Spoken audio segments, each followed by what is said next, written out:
Hello အားလုံးပဲမင်္ဂလာပါဆိုတော့ကျွန်တော်ဒီနေ့ဗီဒီယိုမှာကျွန်တော်ဘာကိုပြောရမလဲဆိုရင်ပေါ့နော်အကယ်လို့ဒီရဲ့ဗီဒီယိုကြည့်နေတဲ့သူကပေါ့နော်ဒီရဲ့ open claw ကိုစမ်းကြည့်တယ်ကိုကလည်းသုံးနေတယ်ပေါ့နော်ဒီကြားထဲမှာ error ရှိလို့ရှိရင်ဘယ်လိုဖြေရှင်းရမလဲဆိုတော့ပြောရမှာဖြစ်ပါတယ်ဒီ error ထဲမှာပေါ့နော်ကျွန်တော် specific ကကျွန်တော်ဘာကိုပြောရမလဲဆိုရင်ကျွန်တော်တို့ဒီ open claw သုံးတယ်ဆိုရင်ပေါ့နော်ကျွန်တော်တို့ဒီရဲ့ကျွန်တော်တို့သွားကြည့်လို့ရတယ်ပေါ့နော်ခဏလေးကျွန်တော်ဒီမှာပြပေးလိုက်မယ်ပို့ပြီးတော့တိတာတော့ဆိုတော့ဥပမာကျွန်တော်တို့ကဒီမှာကျွန်တော်တို့ဘာတွေရှိသလဲဆိုရင်ဒီမှာသူ့ရဲ့ကျွန်တော်သုံးလို့ရဒီမှာ channel ဆိုရင်ကျွန်တော်တို့ဒီမှာ channel လေး connect လုပ်တဲ့ဟာရှိရပါတော့ဥပမာဆိုကျွန်တော်ဆိုရင်လောလောဆယ် Telegram နဲ့ connect လုပ်ထားတယ်ဒါကြတော့ဒါ instant ပေါ့နော်ဒါတော့လောလောဆယ်ချိတ်ထားတဲ့ဟာဒါကျွန်တော်ရဲ့ဟာပေါ့နော်ကျွန်တော်ရဲ့ device ဒီမှာကျွန်တော်တို့ session တွေဒီမှာ Chrome job တွေရှိတယ်ဒါပေမဲ့ဒီကောင်တွေကထားလိုက်တော့ကျွန်တော်ဒီထဲမှာပြောချင်တာကဘာလဲဆိုရင်ခဏလေးเนาะကျွန်တော်ဒီမှာ scale ဆိုတာရှိရယ် scale တွေလည်းရှိရပေါ့နော် scale တွေလည်းကျွန်တော်တို့ထည့်ရပြန်ထည့်လို့ရတယ်ဒီရဲ့ scale ကကျတော့ဒါလောလောဆယ် open claw ကနေပြီးတော့ provide ထားတဲ့ scale တွေပဲသုံးလို့ရတယ်ပေါ့နော်ကျွန်တော်တို့ဒီမှာဘာတွေရှိနိုင်တယ်လဲဆိုရင်ဒီမှာ config ထဲကိုလည်းတွားကြည့်လို့ရတယ်ဟုတ်ပြီနော်အဲဒီကကျွန်တော်တို့ဒီမှာဒါ3 ID ဒီမှာဆိုတော့ဘာမှတိတ်ပြီးတော့မလိုဘူးပေါ့နော်ဒီမှာသူရဲ့ tutorial ဆိုတာထက်သူရဲ့ရှိတဲ့နေရာမှာရှိရအများကြီးပဲပေါ့နော်ကျွန်တော်ဒီမှာ agent ဆို agent တွေမှာကျွန်တော် control ဆိုရင် control လုပ်တဲ့နေရာမှာဒါပေမဲ့ကျွန်တော်ဒီမှာ config ထဲမှာတွားမယ်ပေါ့နော်ကျွန်တော်ဒီရဲ့ video လောက်ရတဲ့ရွေးချက်ကလည်းဒီရဲ့ config ကြောင်းကိုပြောချင်လို့ဟုတ်ပြီဆိုတော့ကျွန်တော်ဒီမှာ config ထဲမှာရောက်သွားပြီဆိုရင်ကျွန်တော်တို့ကဘာလုပ်မလဲဆိုရင်ကျွန်တော်ဒီမှာတွားပြီးတော့ကြည့်လို့ရတယ်ဟုတ်ပြီနော်ဒါတော့ဒါကျွန်တော်တို့ဒီရဲ့ open cloud ကိုသုံးလို့ရှိရင်ဘာတွေသုံးလို့ရတယ်လဲဆိုတာကိုကျွန်တော်တို့ကဒီရဲ့ဟာတွေသုံးဖို့ပဲပေါ့နော်အဓိကတော့ဒီထဲမှာမှကျွန်တော်အဓိကပြောချင်တယ်ကျွန်တော်ဒီမှာ hook လို့ပြောလို့ရပါတော့ကျွန်တော်ဒီရဲ့ hook ကကျွန်တော်ဘာလဲဆိုရင်ကျွန်တော်တို့ဒ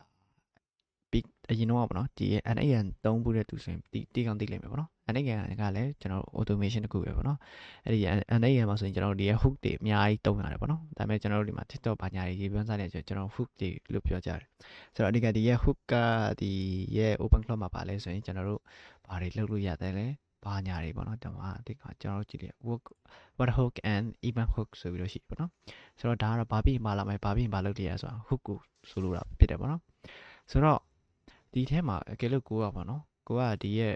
hook ကိုကျွန်တော်တို့ enable လုပ်လိုက်ပြီဆိုရင်ကျွန်တော်တို့ကဘာရောထည့်ပေးရမလဲဆိုရင်ကျွန်တော်တို့နောက်ပိုင်းကကြတော့ဘာလဲလုပ်ဖို့လို့လဲဆိုရင်ကျွန်တော်တို့ဒီရဲ့ hook token လို့ပဲပေါ့နော် example ပေါ့နော်ကျွန်တော်ကဒီရဲ့ Gmail ထဲမှာကျွန်တော်တို့က Gmail ယူလိုက်တယ်ပေါ့နော်ဥပမာဆို Gmail ယူလိုက်တယ်ဆိုရင်ကျွန်တော်ဒီမှာ hook URL တွေရှိမယ်ပြီးရင်နောက်ပိုင်းကျရင်ကျွန်တော်ဒီမှာ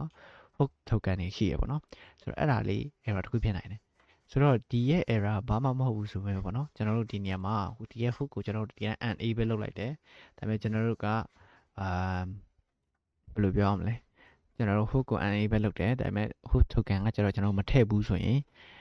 ကျွန်တော်တို့ဒီရဲ့ open cloud ကိုဖွင့်လို့တော့မရဘဲနဲ့ကျွန်တော်တို့ဘယ်လိုမျိုး error တက်နိုင်တယ်လဲဆိုရင်ကျွန်တော်ဒီမှာကျွန်တော်ဗီဒီယိုနည်းနည်းလေးရှင်းလိုက်မယ်ကျွန်တော်တို့ဘယ်လိုမျိုးတွေ့နိုင်တယ်လဲဆိုရင်ကျွန်တော်ဖြတ်လိုက်ပြီတဲ့ဒီကဆိုတော့ဘယ်လိုမျိုးတွေ့နိုင်လဲဆိုရင်ကျွန်တော်တို့ကဒီရဲ့ open cloud တောင်ဖွင့်လို့မရဘဲနဲ့ကျွန်တော်တို့က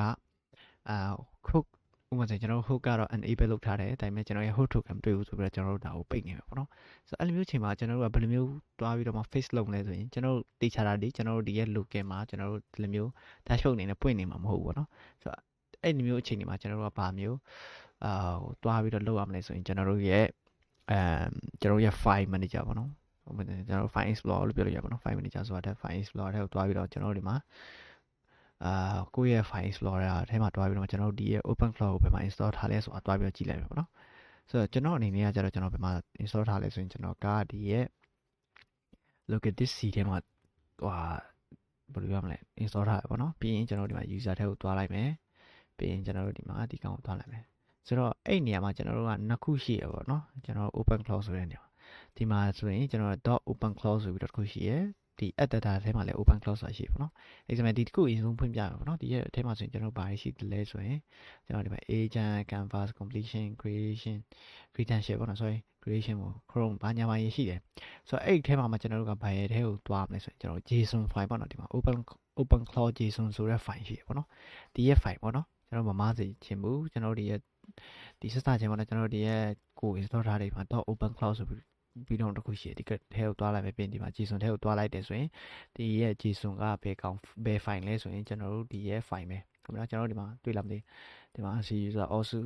open cloud ဆိုပြီးတော့ရှိတယ်ဒီမှာ C user also ဆိုပြီးဒါ open cloud ဟုတ်မလားဒီ open cloud ထဲမှာကျွန်တော်တို့ဒီရဲ့ JSON ဆိုတာရှိတယ်ဒါကျွန်တော်ရဲ့ JSON ဆိုတော့အဲ့နေရာမှာကျွန်တော်တို့စစချင်း error တက်တယ်ဆိုရင်ကျွန်တော်ကဒီမှာ NE ပဲဖြစ်လိမ့်မယ်ပေါ့နော်ဒီနေ့နေရာမှာကျွန်တော်တို့က NE ပဲမဟုတ်ပဲねကျွန်တော်က false ဆိုပြီးတော့မှ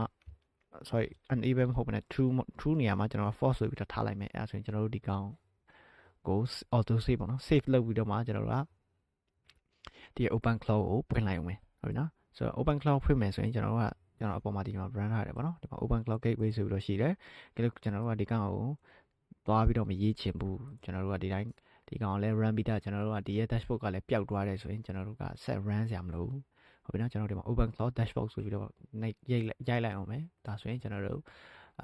ရတော့လိမ့်မယ်ပေါ့နော်ဆိုတော့အတိကတော့ဒါကျွန်တော်အနေနဲ့ဒါကိုပြချင်းဖြစ်တယ်ပြီးလို့ရှိရင်ကျွန်တော်အနေနဲ့အရေးကြီးတာပေါ့နော်ဖြစ်နိုင်လို့ရှိရင်ကိုယ့်ရဲ့ဒီရဲ့ opencloud.json ကိုတွားပြီးတော့ blue မှာဒီရဲ့ file ကိုတွားပြီးတော့ share တာမျိုးမလုပ်ခိုင်းစေချင်ဘူးเนาะဘာလို့ဆိုတော့ကျွန်တော်တို့ဒီမှာဆက်တာတွေကျွန်တော်တို့ဒီမှာ ID တွေထုတ်ကန်တယ်အများကြီးပါတယ်ဟုတ်ပြီเนาะကျွန်တော်ဒီမှာဆိုရင်ဒါကျွန်တော်ရဲ့လောလောဆယ် Telegram bot ထုတ်ကန်လည်းပါတယ်ဒီအနောက်မှာလည်းအများကြီးဆက်ရှိတယ်ပေါ့เนาะဒါပေမဲ့ဒီကောင်တော့လောလောဆယ်ဒါexample ပြထားပေးရဖြစ်တယ်ပေါ့เนาะဆိုတော့ဖြစ်နိုင်လို့ရှိရင်ကျွန်တော်အနေနဲ့ဒီရဲ့ video ကြည့်နေတဲ့တူကိုကျွန်တော်အနေနဲ့ recommend ပေးချင်တာဒီကိုယ့်ရဲ့ bot ထုတ်ကန်ပဲပြောဘာတွေပဲပြောအနည်းဆုံးပေါ့နော်အနည်းဆုံးတစ်လတစ်ခါဒါမှမဟုတ်3လတစ်ခါချပြီးတော့မှဒီရဲ့ထုတ်ကန်တွေကိုပြန်ပြီးတော့မှ renew ပြန်လုပ်ပေးဖို့ပေါ့နော်ကျွန်တော်အနေနဲ့ recommend ပေးပါတယ်ဆိုတော့စကားမဆက်ပေါ့နော်ကျွန်တော်ရဲ့ဒီတုံးထားတဲ့အထက်မှာကျွန်တော်ကဘာတုံးတယ်လဲဆိုရင်ကျွန်တော်အခုဒီရဲ့ agent model ကိုဗာနဲ့တုံးတယ်လဲဆိုရင်ကျွန်တော်ဒီရဲ့ Google anti gravity ဆိုတဲ့ဒီရဲ့ model AI ကိုတုံးတယ်ပေါ့နော်ဘာဖြစ်လို့တခြား option တွေမရွေးတာလဲဆိုရင်ကျွန်တော်ဒီမှာဒီတုံးလို့အကောင်းဆုံးဒီမှာ agent ကိုတွားကြည့်လိုက်ဟုတ်ပြီနော်ဒီမှာ agent ထဲမှာကျွန်တော်ဒီမှာ list တွေရှိတယ်ဒါပေမဲ့ဒီမှာ list ကတော့လောလောဆယ်ကြည့်လို့မရဘူးဒါပေမဲ့ကျွန်တော်တို့ခါတဲ့ install တဲ့အခါမှာဆိုရင်ကျွန်တော်အများကြီးရှိတယ် Google တို့ Gemini တို့ပါညာတို့ပြီး Anthropic ပြီး Cloud လည်းရှိတယ်အများကြီးရှိတယ်အဲ့ဒီမှာကျွန်တော်ကfree တုံးလို့ရတဲ့ဟာပဲဒါလောလောဆယ်ရွေးတုံးတယ်ပေါ့နော်ဒါပေမဲ့ကိုကဒီ ChatGPT ဒါမှမဟုတ်တခြားတော့ဒီ Cloud တို့ Anthropic တခြား AI model တွေပေါ့နော်အဲ့ကောင်တွေကိုရှိမှဒီတိုင်းဟိုဝယ်တုံးထားတဲ့ဟာတွေ premium ဟာတွေဆိုရင်လည်းကျွန်တော်ဒီမှာယူတုံးလို့ရတယ်ဘာမှမဖြစ်ဘူးဆိုတော့ကျွန်တော်လည်းလောလောဆယ်တော့ဒါဒီရဲ့ဟာကိုပဲစမ်းတုံးတာဖြစ်တယ်နောက်ပိုင်းကျရင်တော့ကျွန်တော်ဒီရဲ့ Olama ကိုတုံးပြီးတော့မှာပေါ့နော်ကျွန်တော်ဒီရဲ့ local AI နဲ့ဒီမှာတွဲတုံးမှုလို့ရှိတယ်ဆိုတော့ကဲလို့ Max တွေတို့က Open Cloud ကိုလည်းတုံးနေတယ်ဘယ်ရဲ့ AI တွေကိုတုံးနေတယ်လဲဆိုတာကိုကျွန်တော် comment မှာရေးထားလို့ရပါတယ်ဆိုတော့အားလုံးကိုကျေးဇူးတင်ပါတယ်ဒါကတော့ဒီရဲ့ video ကကျွန်တော်အထူးသဖြင့်ကျွန်တော်ဒီရဲ့ Open Cloud ကိုအကြောင်းပြောရခြင်းဖြစ်ပါတယ်ကဲလို့ Max တို့နောက် video မှာပေါ့နော်ကျွန်တော်မေးချင်တဲ့မေးခွန်းတွေရှိလို့ရှင်လည်းကျွန်တော် comment မှာရေးထားလို့ရပါတယ်ဆိုတော့ဒီရဲ့ video ကအကယ်လို့ Max တို့ Open Cloud သုံးရင်းနဲ့ဒီလိုမျိုး error တွေဖြစ်တယ်ဆိုရင်ကျွန်တော်တို့တွားပြီးတော့မှfix လုပ်လို့ရအောင်ကျွန်တော်ဒီရဲ့ video ပြောပြရခြင်းဖြစ်ပါတယ်ဆိုတော့နောက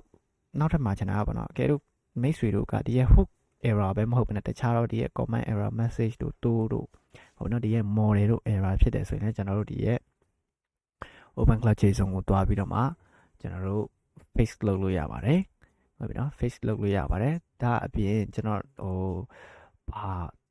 တွားပြီးတော့ကြည့်လို့ရလဲဆိုရင်ဖြစ်နိုင်လို့ရှင်နော်ကျွန်တော်တို့ကဒီရဲ့ Open Cloud ရဲ့သူ့ရဲ့ဘယ်လိုပြောမလဲ suggestion တွေကိုတွားပြီးတော့ကြည့်လိုက်အောင်ပဲကျွန်တော်ဒီမှာ Open Cloud Help ဆိုပြီးတော့ -h ပေါ့နော်ကျွန်တော်ဒီမှာနှိပ်လိုက်တာနဲ့ဒီ Open Cloud နဲ့ဆိုင်တဲ့ဟာတွေကျွန်တော်တို့ကဒီမှာလာပြီးတော့ပေါ်လာလိမ့်မယ်ပေါ့နော်ဒါဆိုရင်ကျွန်တော်တို့ဒီမှာဆိုရင် setup ဆိုရင် setup နဲ့ဆိုင်တဲ့တူဆိုရင်ဒီမှာအများကြီးရေးထားပြီးရပေါ့နော်ကျွန်တော်တို့ဒီမှာ version တွားစစ်ချင်တယ်ဆိုရင်လည်းဒီမှာ version တွေအများကြီးရှိရယ် version စစ်ကြည့်လို့ရတယ်ပြောတာဒီမှာ example usage တွေလည်းဒီမှာပြောတာ Open Cloud channel login ဒါဆိုရင်ကျွန်တော်တို့ channel တွေကို link လုပ်ဖို့ဒါမှမဟုတ် connect လုပ်ဖို့ဖြစ်တယ်ပေါ့နော်ဒါဆိုရင်ကျွန်တော်တို့ဒီမှာ Open Gateway port ဘလောက်မှာဥပမာကိုကဒီရဲ့ port ကို18789ပေါ့နော်18789မှာမလုပ်ဘဲနဲ့တခြားတော့ port မှာလုပ်ကြတယ်ဆိုရင်လည်းကျွန်တော်ဒီမှာတွားပြီးတော့လုပ်လို့ရတယ်တခုရှိရကိုယ့်ရဲ့ firewall တော့နည်းနည်းလေး click ပေးရတယ်ပေါ့နော်ဆိုတော့တခြားဟာတွေလည်းအများကြီးရှိတယ်ပေါ့နော်ဆိုတော့ဒီရဲ့ video ကအကျိုးရှိပဲလို့ပြောနေတယ်ကျွန်တော်မေးချင်တာရှိလို့ရှိရင် comment မှာမေးတော့လို့ရပါတယ်အားလုံးကျေးဇူးတင်ပါတယ်